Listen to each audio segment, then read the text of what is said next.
We continue our Lenten season of recovery as we focus on health as essential to our spiritual lives. Let us sing.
The demands of following Jesus are great. He shows us that sometimes we must make extraordinary efforts to move in a new direction. As we consider the health of humanity, we cannot ignore the need to heal the very planet that sustains us. We want to be saved by something or someone else. But we discover this week that we are in the boat with the one who shows us our power to turn it around, to calm that storm. We protect the jewel that is our home, restoring something beautiful from the scars of the past.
Let us acknowledge our need to restore, to repair, to renew our holy vessels. In confession, let us pray. Life-giving God, in the beginning you created this universe with a phrase, "Let it be." And the waters and the dry land, the sky and the creatures were formed. You set humanity among these wonders and invited us to care and to honor all things. We have not successfully answered that call. Seeing the abundance as a feast that would never end, we gorged ourselves taking more than we could replenish at a rate that could not be sustained. We are beginning to comprehend the magnitude, beginning to see that things cannot just keep going as usual and not have dire consequences. We are frightened, which is partly why we are slow to accept it. But we now are witnesses to the forces of a world more broken than when we inherited it. Too often we think there is nothing we can do, that the change required is too great. It all feels overwhelming, and so we look away. Sometimes even from the small things that could make a difference for our own community. Help us, Healer. Show us our ability to chart a different course. Forgive our inaction. Move us to move one step at a time toward greater care for one another. In this time, in this silence, we sense and acknowledge our yearning for wholeness.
Know this. Jesus asks us to do hard things, to make changes, knowing that we are capable, no matter what. We can change in order to heal this planet called home. The calm of Christ in the storm is available for you, for me, for all. Take a deep breath in to let this truth fill you.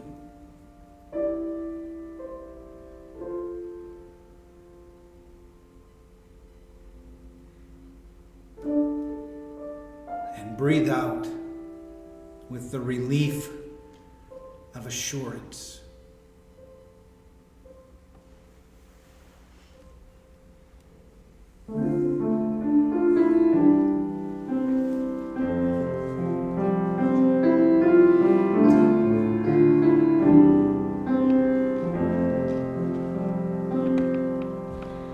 Deep peace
contemporary word tonight comes from John Muir. Everybody needs beauty as well as bread. Places to play in, places to pray in, where nature may heal and give strength to body and soul. Our ancient word comes from Matthew chapter 8. Now, when Jesus saw great crowds around him, he gave orders to go to the other side. A scribe then approached and said, "Teacher, I will follow you wherever you go."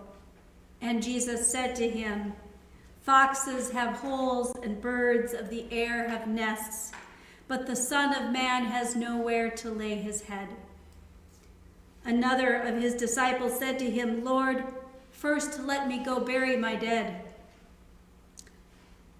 But Jesus said to him, "Follow me. Let the dead bury their own dead." And when he got into the boat, his disciples followed him. A windstorm arose on the sea, so great that the boat was being swamped by the waves, but he was asleep. And they went and they woke him, saying, "Lord, save us, we are perishing." And he said to them, "Why are you afraid, you of little faith?" He got up and he rebuked the winds and the sea, and there was a dead calm. They were amazed, saying, "What sort of man is this, that even the winds and the sea obey him?"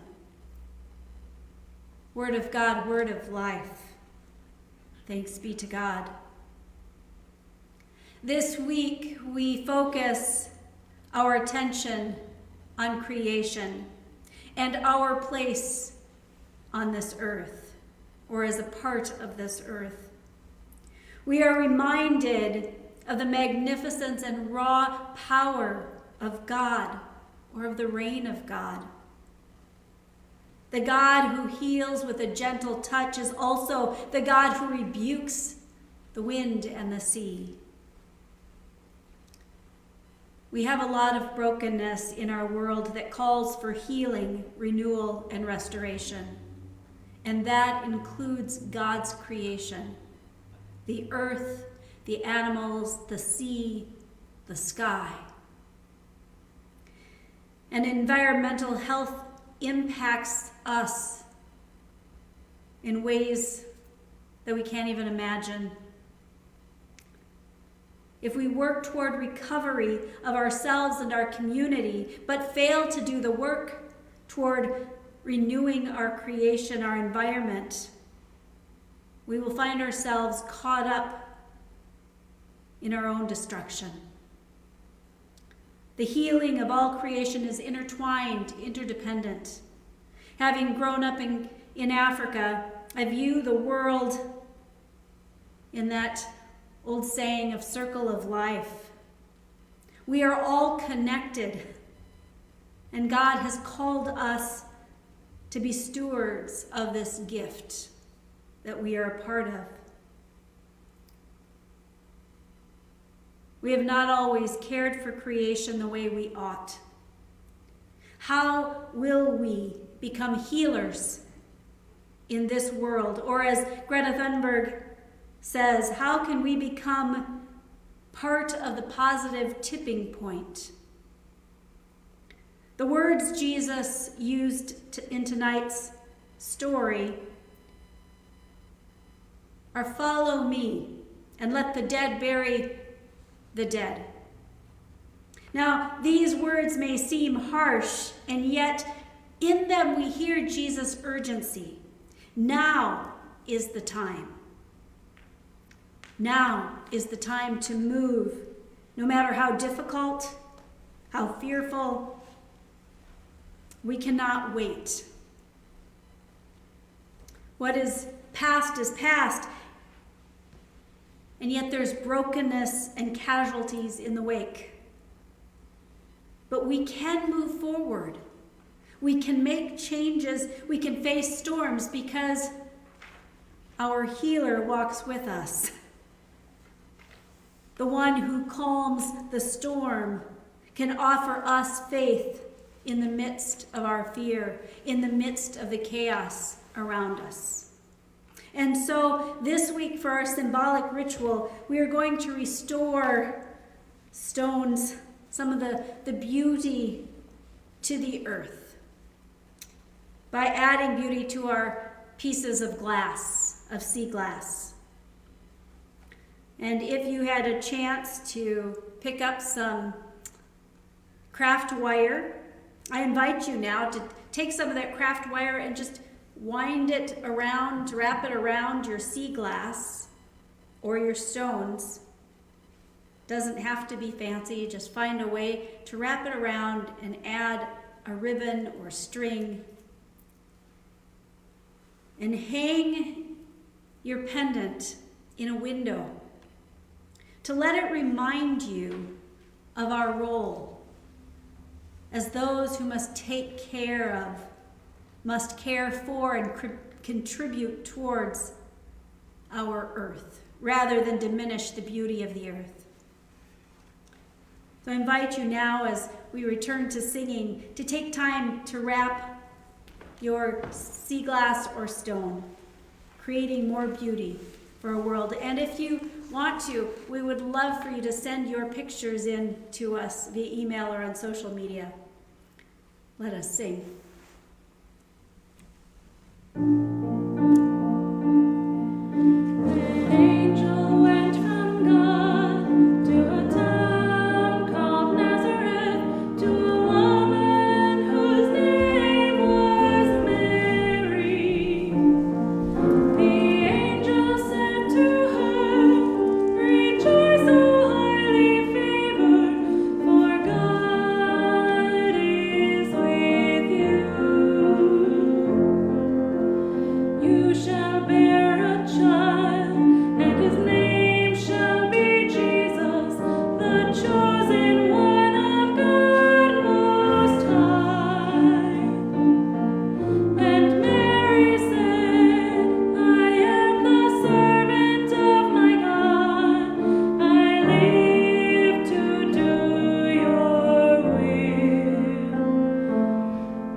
Let us pray.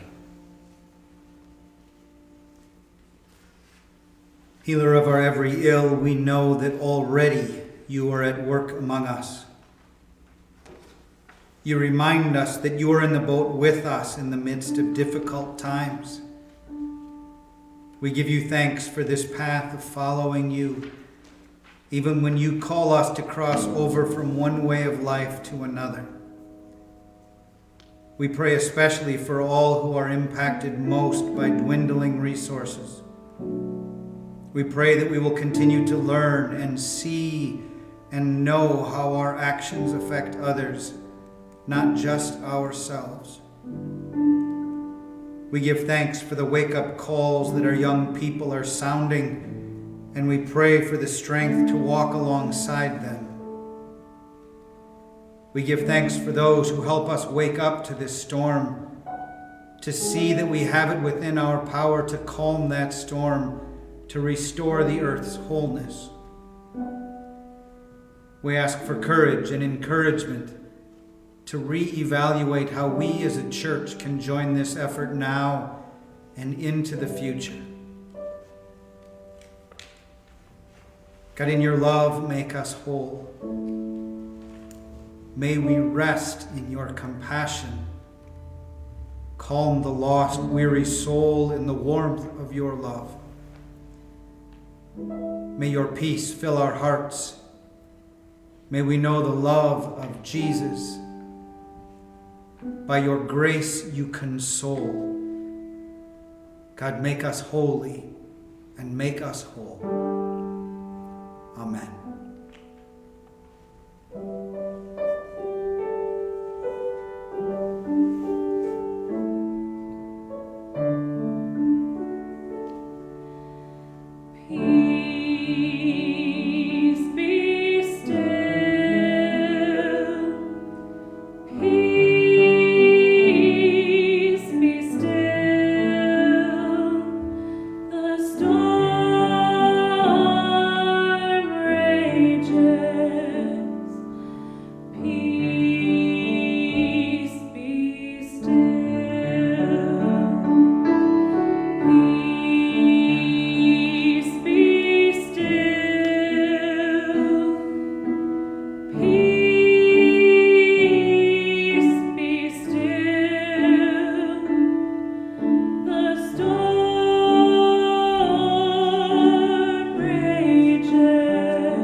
Now go with confidence that we can face the storm with Jesus with us in the boat, recovering our depth of love for all and our simple joy of living in this world.